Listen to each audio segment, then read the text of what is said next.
The big talking point out of the weekend was Mitch Barnett and his send-off on Chris Smith. Kenty, you've wrote an article about this on the back page tomorrow. You've spoken to Mitch about this. What's his take? What did you think? Well, look, I spoke to him today about this. Obviously, Mitch Barnett's been a bit of a punching bag for the last couple of days, and people are drawing comparisons to Clint Newton's elbow 18 years ago and Les Boyd's elbow, nearly 39 years ago. So it's been a bit of a bash up for him. Anyway, the point of it is, I think he'll go there tomorrow night and he'll plead guilty. He's been referred, so he's not been given a charge. He's been referred to go straight there. He'll go there tomorrow night and plead guilty.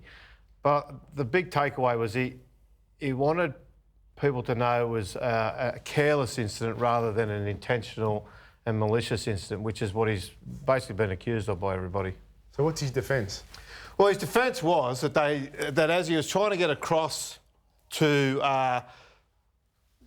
the edge there to try and stop Penrith from scoring, that Chris Smith was coming through basically as a decoy runner, and what he was trying to do there was what they call check and release. Check and release. So what he was going to do was basically, rather than run into Chris Smith there and do the dramatic collapse, sir, look at me, I've just been taken out of play. The Knights have had this idea over the summer that they want to be a side that does not go down. So what he did was the check and release. He basically tried to just shove Smith out of the way so he could get and continue over to the edge to defend the play. Kenty, I like Mitch Barnett. Come on. I like Mitch Barnett. This is one of the best I've heard. I've interviewed Mitch Barnett a couple of times. He is a stand-up bloke, and he's the type of bloke that if you're in a stink, you'd want him on your side. Right. But you're not on his that's side. awful. No, You're not sorry. on his Well, side. no, you're saying, it's a brain snap. Yeah, you're It's You're a brain saying snap. It's off check the and release ball. like that, trying to but you're say- not going check it. That's what he did. He's Muay elbowed him on the chin. You're saying to shove him out the way. you guys- He shoved him out the way by going. You guys can see intent there. Is that what you're saying? I'm not saying. I don't think. Well, no, there's that's all intent. you're accusing him I'm of. saying it was That's a what brain you're snap. accusing him of. No, I'm not. I'm saying it was a brain snap. Brain snap's he got intent. He got it Brain wrong. snap's intent. Kenny, that's shocking, mate. That is indefensible. He has That not is, and that's why he will tried- plead guilty tomorrow night, because that is He will indefensible. plead guilty. He's Exactly. not trying. Because he has no not choice. tried to claim he's innocent. What he has said though was it was an incident that went wrong rather than one with malicious intent. He's lucky he didn't shatter his jaw. He's lucky. Very lucky He he is didn't shatter lucky. his jaw. That's irrelevant. That's irrelevant to whether it's intent or careless. So are you The argument's actually not a bad one. If you're looking at it from a legal perspective, and He's got a good lawyer, Nick Cabar, he's admitting he's the guilt, best. but it's actually not a bad argument. I don't support the argument, and I think it's just an out-and-out brain snap. I don't even think he can explain why he did it, but he did. The raise of the elbow was clear. If you're going to check and release, like But at Kenty's some saying, point you don't check and release with your elbow. But at some point, as you're using your forearm to get someone... Where was he going like this? Am I allowed to finish? Where was Am I this allowed to happening? finish? At some point, when you at the process that you have to straighten an elbow, it has to come from a bed position.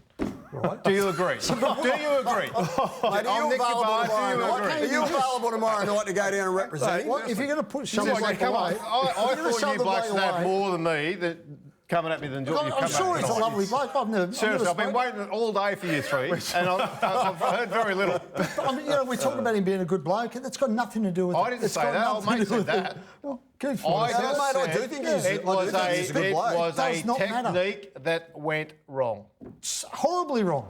And he's going to face a long time on the But you're sidelines for it, trying, and he should. you three are all trying to imply intent. We're looking after you, Kenny. 'Cause No, you you're sound not. like an idiot. Bring your best. You see, how do you check?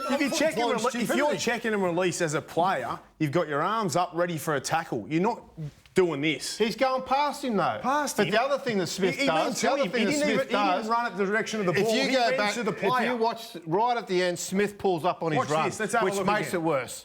Well, it's Chris Smith's fault. I'm not saying Smith's fault. I'm saying Smith contributed to the result. That's How can you contribute to unbelievable. that, can you? Because he pulled up on the run. If he keeps running, he's more in front of He's had Barnett. to reach for him. listen. He's had to reach for him, mate. He did have to reach. Because it's a split-second decision. It's a bad one. He took 3 seconds to get to him. It's a bad one. Listen, if Chris Smith continues on his line and does not pull up, he gets in front of Mitch Barnett rather than the side, which is where the incident happened. It changes it. And Barnett gets a penalty instead of getting sent off. So if it's all right for someone like Billy Slater 3 years ago, wherever it was, to go to the judiciary and say, okay, on all my film I've watched, I never saw who was the winger that night. Sasai Feki step inside, and it was a split-second decision. That's why he shoulder charged, and the judiciary went, you know what, let him off. But it's a defender's responsibility not to make contact with the head. So it's fine if Chris Smith checked in his run. That's great. I was there on the Billy Slater night. I agree with that. I'm not saying he's innocent. I'm saying it was careless. I was there on the Billy Slater night, Kenty, and that was to play in a grand final. So there was a hell of a lot of stake there. That's irrelevant. Billy also stood up and addressed the judiciary, and he mounted such a convincing argument. It was 1,000 lengths in front of what you just have there, right? So the three members of the judiciary panel. Okay, let me take you back to... You've been threatening me all day, you blokes, about how you're going to get into me, and you've turned up with pop guns. No, well, Seriously, very defensive, Kenty, very defensive. Who has compared it to Clint Newton getting 12 weeks on the sideline? And who brought up Les Boyd? That's what people have been saying. Where? There we go. When? Here's Clint Newton. Who brought that up? So that's 12 weeks. Okay, so that's 12 weeks. That's from 2004, but who raised that? Where do you put Mitch Barnett? Oh, that's shocking. 12 weeks there. Where do you put Mitch Barnett in comparison to that? Oh, well, he's not getting 12. Okay, he's not getting 12. He won't get 12. He should get 6 weeks. 6? What about 4? 6 to 8. No, Can I get you down to 4? No. 4. Do I hear 3? There's an option. There's an It's option. not Larry Emder. It's 4 to 6. Lower. 4 to 6. 6 to 8. Mate, you got a job. You got a job tomorrow, All right? right, hey, listen, not bad. Are you going to come in tomorrow? Hey, Or are you're you trying going to down 3 to out with a 3 in. Still a good. Okay? All right. I'll tell you what, you better hope they don't show that too many times. That won't help him. That angle. You've had your say. Sorry.